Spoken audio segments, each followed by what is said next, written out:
I don't have time really to do justice to all the other issues.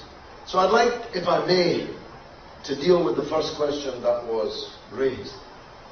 You see, Michael and I have very many things in common. And one of them is a love of the city of Nablus in Palestine. He moved mountains to get 18 people in Preston to support my city of Dundee with Nablus. 27 years ago, I had the advantage of being in command of the majority of the council that Michael did not have. And Dundee City Hall became the first public building in the Western world to fly the Palestinian flag. In 1980, 27 years ago. I joined this Palestinian cause in 1975, 32 years ago. It seems like another lifetime. And I did so because of all the many injustices there are in the world, of all the many crimes that our country has committed in the world, in our time as empire, an empire on which the sun never set. As my old grandfather used to say, that's because God would never trust the British in the dark. Couldn't afford to let the sun set upon it. Palestine was the one that stood out most for me, because it was the only one in which we, our country, promised somebody else's country.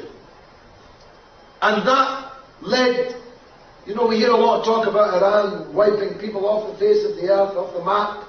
There's only one country being wiped off the map, and it's Palestine. Go and check your atlas and see. And the Palestinian people were scattered to the four winds as refugees, stateless, paperless, statusless, hunted from pillar to post, massacred by this or that Arab regime, puppet presidency or corrupt kingdom. But to add insult to that very considerable injury, the Palestinian people were called the terrorists.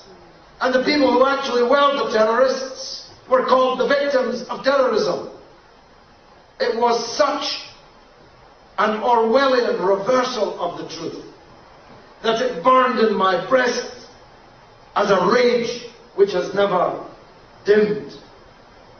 Now the terrorist state of Israel, which has broken more international laws than all other countries in the world put together, which has broken more United Nations Security Council resolutions than anybody else, which has, by the way, hundreds of nuclear weapons, which are acquired illegally with British and American help.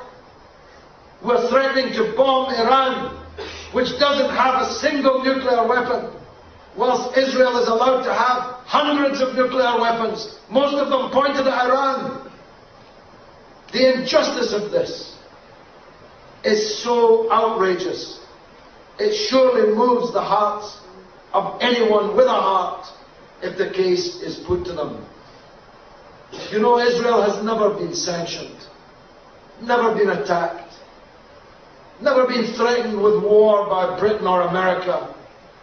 The only sanction, I say, Israel's ever had to face is to be forced to participate in the Eurovision Song Contest every year.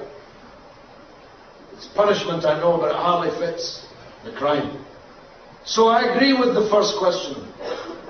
Palestine must be the first banner in our international platform. Not just because of the scale of the injustice, but because of the absolute authorship of that injustice of our own country here in Britain, in the building in which I have sat for nearly 21 years. This deed was done. This crime was committed. Everybody should be boycotting Israeli products. Not just because Israel is a rogue state, but because they're probably not Israeli products at all. They're probably grown on stolen land, using stolen water, stolen from the Palestinian people themselves. I had the ignominious, I say this to the Muslims here, the ignominious fate during Ramadan to be going around Muslim-owned shops, pointing out to them that they were selling dates from Israel to the faithful people to break their fast, dates which had Palestinian blood on them. So we must start with the Muslim shopkeepers, and the rest of the shops must be picketed. People must organize behind the Palestinian solidarity banner to do positive things for the Palestinians, like twinning. You don't have to be in command of a local authority to twin. Your school can twin with a Palestinian school, your hospital, your union, your church, your mosque. Believe me, a little from here goes a long way.